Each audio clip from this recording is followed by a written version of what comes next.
नमस्कार, आप देख रहे हैं अपना बिहार। मैं हूं आपके साथ विभा उपाध्याय। सारण में जहरीली शराब कांड के बीच सासाराम में एक वीडियो तेजी से वायरल हो रहा है जिसमें शराब की मंडी लगी हुई है और ये वो वीडियो है जो इस वक्त तेजी से वायरल हो रहा है। शराब की मंडी कैसे सजी हुई, इन तस्वीरों को देखकर आसानी से समझा जा सकता है। खुलेआम शराब बेची और खरीदी जा रही है, यहां तक कि महिलाएं भी शराब बेचती हुई आपको नजर आ रही होंगी और इतना ही नहीं, शराब पिलाई भी जा रही है। सासाराम के शिवपुर गांव का ये वीडियो बताया जा रहा है। हालांकि न्यूज़ 18 इस वायरल वीडियो की पुष्टि नहीं करता। इस वीडियो के वायरल होने के बाद रोहतास पुलिस सक्रिय नजर आ रही है और इस पूरे मामले में 2 धंधेबाजों को गिरफ्तार भी कर लिया गया है। 30 लीटर देसी शराब के साथ चंद्रयोग चौधरी नामक युवक को पकड़ा गया है। बता दें कि इन दिनों बिहार में जहरीली शराब पीने से लगातार मौतें हो रही हैं और ऐसे में खुलेआम शराब की मंडी सजी हुई नजर आती है, जो कहीं ना कहीं पुलिस और उत्पाद विभाग के रवैये को लेकर सवाल खड़े करती है।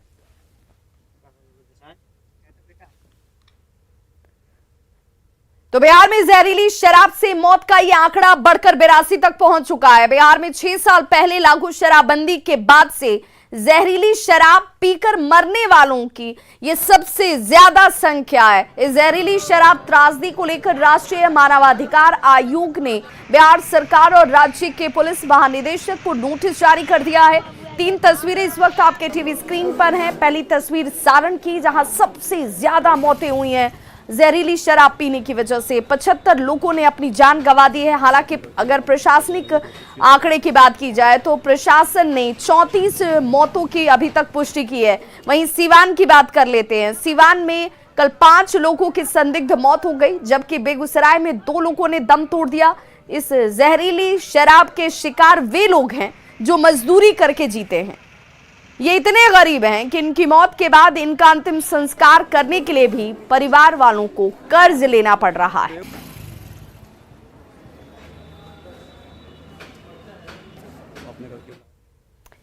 तो छपरा के मशरक पहुंचे बीजेपी नेता सुशील कुमार मोदी ने जहरीली शराब कांड पीड़ितों से मुलाकात के दौरान उन्होंने इस घटना को सरकार की विफलता बताया और कहा कि अगर गोपालगंज के खजूर बन्नी में शराब से मौत के बाद मुआवजा दिया गया होता तो इसमें मुआवजा क्यों नहीं दे रही है सरकार। जो मुआवजा उस दौरान दिया गया था तो अब भी ये मुआवजा मिलना चाहिए था।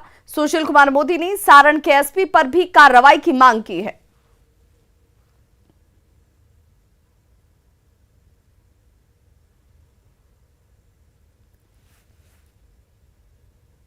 नाव पर अगर ज्यादा लोग सवार हो गए और फिर नाव डूब गई तो सरकार मदद करती कि नहीं करती है। तो सवाल शराबबंदी का नहीं, सवाल है गरीब लोग और गरीब लोग मर गए। तो नीतीश जी जिस प्रकार की संवेदनहीनता दिखा रहे हैं तो बहुत ही शर्मनाक है। जैसे मैंने कहा कि अगर वो ये कह रहे हैं कि जो पिएगा वो मरेगा, तो नीतीश जी याद रखिए, जो पलटी मारेगा वो राज करेगा, ये नहीं चलेगा। पलटी मारने वाले को राज नहीं करने देंगे। और आपने जो कर रहे हैं और जो भाषा का प्रयोग कर रहे हैं बीजेपी के खिलाफ। सारण में जहरीली शराब कांड पर पूर्व केंद्रीय मंत्री रविशंकर प्रसाद ने मुख्यमंत्री नीतीश कुमार पर निशाना साधा है। नालंदा में एक निजी कार्यक्रम में पहुंचे रविशंकर प्रसाद ने बिहार में पूरी तरह से शराबबंदी को फेल बताया और कहा कि बिहार में बाहर से आ रही शराब और देसी शराब का निर्माण पुलिस की मिली भगत से हो रहा है।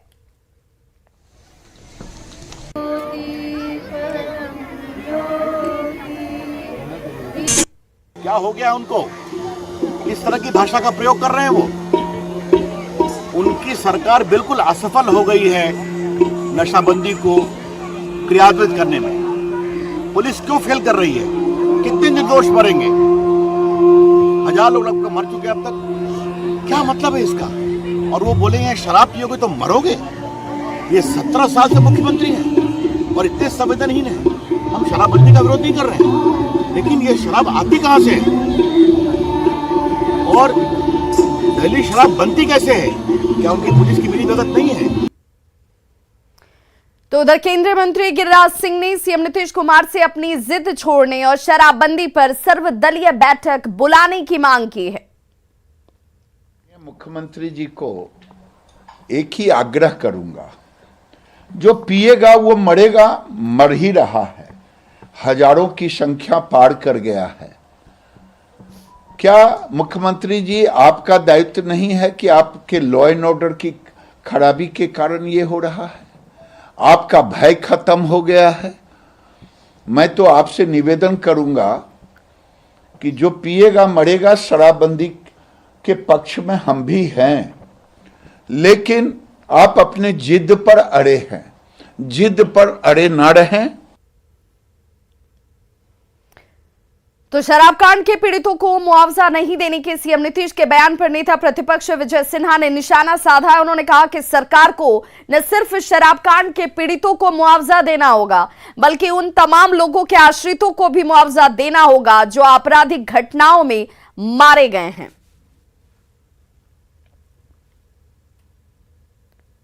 सड़क से सदन तक लड़ाई लड़ेंगे और ये लड़ाई अब ठहरेगी नहीं।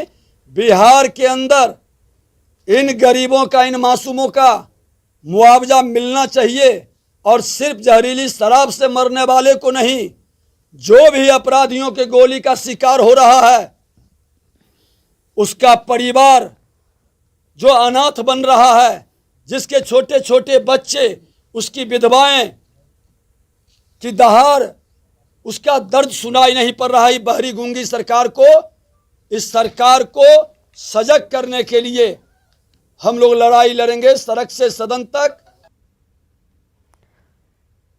तो सिवान शराब कांड को लेकर केंद्रीय मंत्री पशुपति कुमार पारस ने भी एक बार फिर से सीएम नीतीश कुमार को घेरा। पशुपति पारस ने बिहार में शराबबंदी को खत्म करने की मांग की है। साथ ही ये भी कहा कि सीएम नीतीश से बिहार नहीं संभल रहा तो उन्हें इस्तीफा दे देना चाहिए।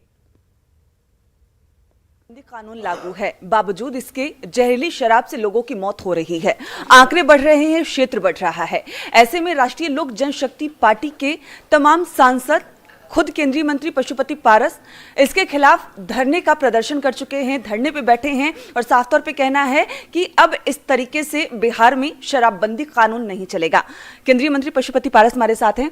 सर, जिस तरीके से महाधरने का आयोजन किया गया है, शराबबंदी कानून के खिलाफ हैं आप या जिस तरीके से वो धरातल पर उतारा जा रहा है उसके खिलाफ? शराबबंदी कानून के खिलाफ मैं नहीं हूँ। शराबबंदी यदि ईमानदारी से होता तो ये अच्छी बात थी, लेकिन शराबबंदी के आड़ में नरसंहार हो रहा। अभी 77 से 80 लोग मारे गए हैं और उसकी संख्या 100 से ऊपर हो जाएगा।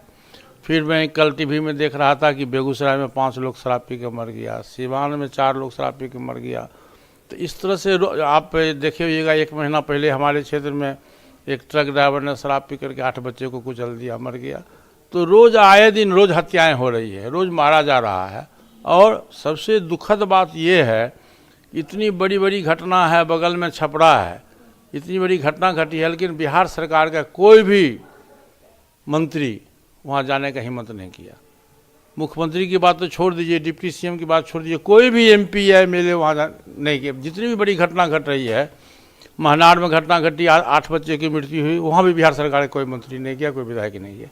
ये बहुत ही दुखद है। बिहार की राजनीति आप करते हो, जनता के द्वारा चुने हुए प्रतिनिधि कहते हो कि विधानसभा से बाहर जाओ, उसको तुम ताम करते हो। ये कहाँ का न्याय है? ये डेमोक्रेसी का मजाक है, डेमोक्रेसी का मजाक उड़ाया जा रहा है। इसलिए मैं कहता हूँ कि बिहार सरकार से शराबबंदी नहीं चल रहा है, इसलिए शराबबंदी को फ्री कर देना चाहिए। क्या महामहिम राज्यपाल से मुलाकात करेंगे? राष्ट्रपति से भी मुलाकात की बातें कह रहे हैं आप, क्या कुछ मांग है आपकी?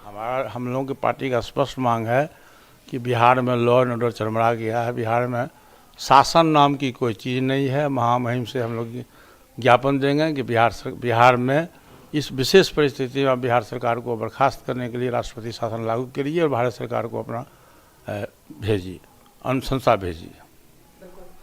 केंद्रीय मंत्री पशुपति पारस थे हमारे साथ, जिनका साफ तौर पे कहना है कि शराबबंदी कानून के पक्ष में तो वो जरूर हैं, लेकिन जिस तरीके से शराबबंदी कानून को बिहार में लागू कराया जा रहा है, यही वजह है कि जहरीली शराब से लगातार मौत के आंकड़े बढ़ रहे हैं। इसलिए इस कानून को खत्म कर देना चाहिए, क्योंकि मुख्यमंत्री से शायद ये कानून तो उन्होंने बना लिया लेकिन वो संभल नहीं रहा। और साथ ही साथ उनका साफ तौर पे कहना है कि बिहार में राष्ट्रपति शासन लागू होना चाहिए। विनीता मिश्रा, न्यूज़ 18 पटना। तो शराब कांड पर भाकपा माले का बयान भी सामने आ चुका है, जिसमें सीएम नीतीश के बयान पर भाकपा माले ने पलटवार किया है। भाकपा माले के विधायक ने यह बयान दिया कि सीएम नीतीश के बयान जो है वो नकारात्मक है। पियोगे तो मरोगे का बयान जो मुख्यमंत्री नीतीश कुमार की तरफ से दिया गया, उसका विरोध अब जाहिर किया जा रहा है। भाकपा माले की तरफ से भी सीएम से भाकपा माले का प्रतिनिधि दल जो है वो मिलेगा, मुलाकात करेगा, पीड़ित परिवार के लिए मुआवजे की मांग की जाएगी।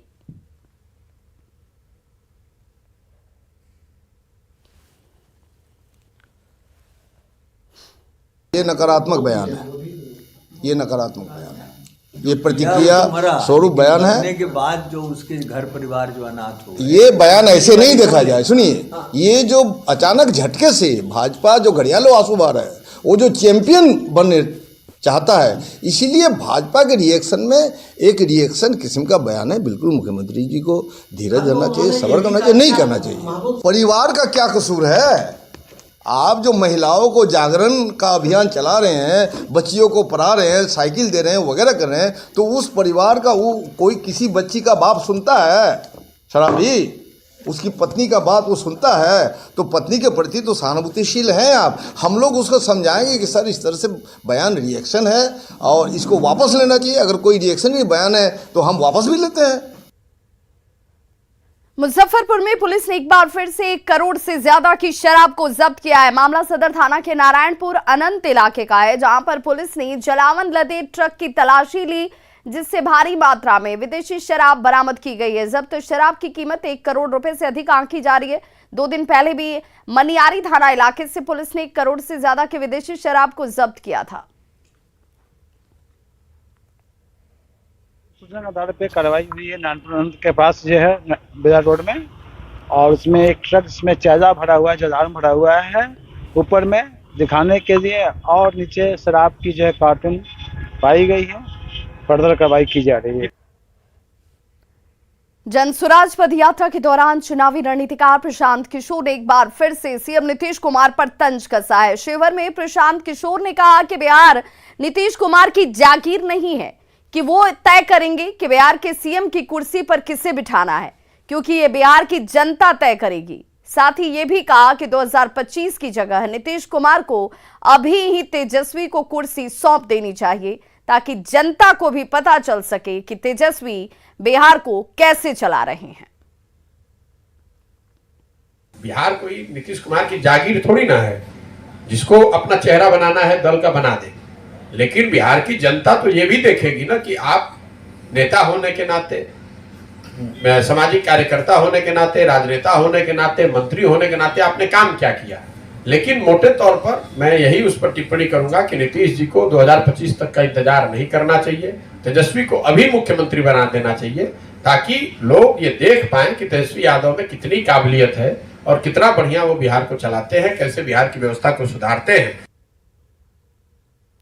अरवल के कुर्था में एक युवक ने नाबालिग से घर में घुसकर दुष्कर्म करने की कोशिश की और उसमें असफल होने पर पीड़ित के साथ मारपीट तक की गई है, जिसमें नाबालिग बुरी तरह से जख्मी हो गई। बताया जा रहा है कि पीड़ित के चीखने चिल्लाने के बाद जब उसकी मां और बहन वहां पर पहुंचे तो युवक ने इन दोनों के साथ भी मारपीट की है और यहां से वो फरार हो जाता है। सभी घायलों को सदर अस्पताल में भर्ती कराया गया। आरोपी के खिलाफ प्राथमिकी दर्ज कराई गई और बताया जा रहा है कि कोचिंग जाने के दौरान गांव के कुछ मंचले इस लड़की को परेशान करते थे, जिसका लड़की विरोध कर रही थी और बीती रात उसने घर में घुसकर दुष्कर्म की कोशिश की।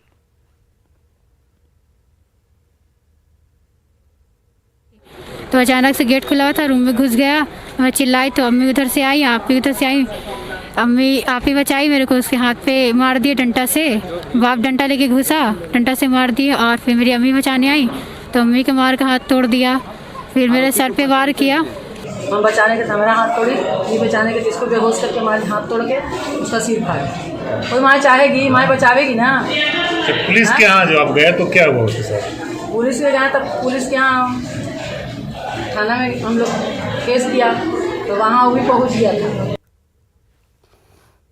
छपरा में एक शख्स की हत्या के बाद काफी बवाल हुआ है। मामला रिवीलगंज थाना के देवरिया का है, जहां पर गोरख महतो नामक शख्स को अपराधियों ने गोली मार दी और सदर अस्पताल ले जाने के दौरान डॉक्टरों ने इसे मृत घोषित कर दिया, जिसके बाद परिजनों ने डॉक्टर पर इलाज में लापरवाही का आरोप लगाते हुए अस्पताल में जमकर हंगामा किया। लोगों ने अस्पताल में तोड़फोड़ की, डॉक्टर और स्टाफ को पीटा गया। पिटाई से नाराज डॉक्टर और कर्मचारियों ने अस्पताल के कामकाज को ठप कर दिया है, जिससे मरीजों की परेशानी बढ़ गई है। डॉक्टरों ने तोड़फोड़ करने वालों के खिलाफ एफआईआर दर्ज कर कार्रवाई की मांग की है। मरीज मरा हुआ आया था, गोली लगी थी माथे में, तय है कि उसको गोली लगी तो मर गया होगा रास्ते में। ब्रॉड डेथ लाया गया। ब्रॉड डेथ लाने का मकसद है उससे बेइज्जती नहीं बनता है। तो आप जिंदा साबित कीजिए, ये बताइए कि ये पागलपन है कि नहीं। तो पब्लिक का पागलपन है कि आते ही नहीं, हमारा साबित कीजिए, उसको जान दीजिए। पब्लिक बना के उसी तो तोड़ फाड़ दिख रहा है, आपके सामने दिख रहा है। अरविंद कुमार सिंह थे। अब बताइए कि अगर मरा हुआ मरीज आएगा अस्पताल में और उसको आप ज़िंदगी खोज रहे हैं, तो पहले टाइम दीजिए, मरीज को माहौल दीजिए, पहले उसको देखने दीजिए। उसका ईजी होगा, उसका सीटी स्कैनिंग होगा, जो होगा होना होगा पहले होगा, नहीं उसको जिंदा दीजिए पहले। सदर अस्पताल में मारपीट और तोड़फोड़ के बाद डॉक्टर हड़ताल पर चले गए। इमरजेंसी वार्ड में भी कोई कर्मचारी नहीं है, जिससे मरीजों की परेशानी इस वक्त बढ़ी हुई है। मरीज बेबस नजर आ रहे हैं। सदर अस्पताल का जायजा लिया न्यूज़ 18 संवाददाता संतोष गुप्ता ने। छपरा सदर अस्पताल में तोड़फोड़ और हंगामे के बाद डॉक्टर हड़ताल पर चले गए हैं। आप देख सकते हैं कि यहाँ तोड़फोड़ किया गया है। डॉक्टर तमाम हड़ताल पर चले गए हैं। यहाँ पे कुर्सियाँ खाली है। मरीज भी अब धीरे धीरे अपने अपने निजी अस्पताल में, जिनके पास पैसा है वो निजी अस्पताल में चले गए हैं। लेकिन कहीं ना कहीं एक हम तस्वीर आपको अब दिखाने जा रहे हैं, जिसे देख करके आपकी रूह कांप जाएगी। आप देख सकते हैं कि ये सदर अस्पताल का भंडार गृह है। आप देख सकते हैं यक्षमा वार्ड लिखा हुआ है, और इस वार्ड के अंदर देखिए कि क्या हालात है। इस वार्ड में एक पेशेंट पड़ा हुआ है, जिसका शायद कोई नहीं है, लवारिस पेशेंट है या जो भी है। यहाँ पे बाइक रखा हुआ है, और ये जो हालात है सदर अस्पताल का है। क्या नाम पड़ेगा आपका? कची कौ दिन से बनिए जा? हम अपने कैमरामैन को कहें कि अंदर चले आए, यहाँ पे हालात हम थोड़ा सा ठीक से दिखाएं आपको। क्या नाम बटे? हाँ हुआ बोल नहीं की सकत? तेजवा के रख दिले बा? खाना उन्हें मिलल है? हाँ खाना उन्हें मिलल है? नहीं। हाथ में क्या बटे? के दिले बा पैसा? अच्छा। इनके पास देखिए कुछ पैसे भी किसी ने दया करके दे दिए हैं। ये इन्हें वार्ड में रखा गया है। किन हालात में रखा गया है ये अस्पताल प्रबंधन बताएगा, लेकिन फिलहाल हड़ताल है, और हड़ताल के बीच ये दर्दनाक तस्वीर जो हम आपको दिखा रहे हैं, उसको कहीं ना कहीं अस्पताल पर सवाल उठ रहे हैं कि आखिर एक मरीज को जो यहाँ इलाज कराने के लिए आया है, उसे इस हालात में क्यों रखा गया है। तेजस्वी यादव बिहार सरकार के स्वास्थ्य मंत्री भी है। अगर उन तक ये तस्वीर पहुंच रही है तो मैं पूछना चाहूँगा कि क्या अस्पताल जिस पर लाखों करोड़ रुपए खर्च किए जा रहे हैं, उस पर मरीजों को क्या इस तरह की सुविधाएं मिलनी चाहिए? संतोष गुप्ता, न्यूज़ 18 छपरा। तो इस बुलेटिन में बस इतना ही, लेकिन चलते चलते नजर डाल लेते हैं अब तक के हेडलाइंस पर। Headlines presented by Elegant Steel, India's #1 QST bar.